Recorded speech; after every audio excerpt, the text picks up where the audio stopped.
Indus AI week event मुल्क की technological मंजरनामे को बदल कर रख देगा। इवेंट आलमी सतह पर पाकिस्तान को एक मजबूत पार्टनर के तौर पर सामने लाएगा।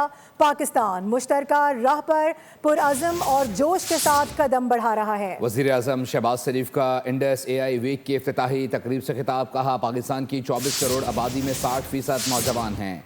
लैंड रिकॉर्ड में इस्लाहात से करप्शन का खात्मा मुमकिन हुआ। We will inshallah bring in programs to transform them from IT technicians to AI experts.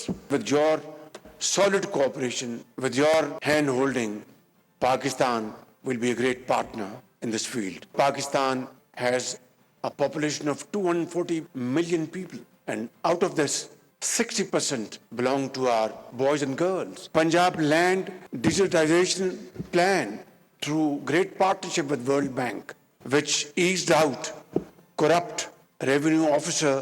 They were carrying bags in their offices.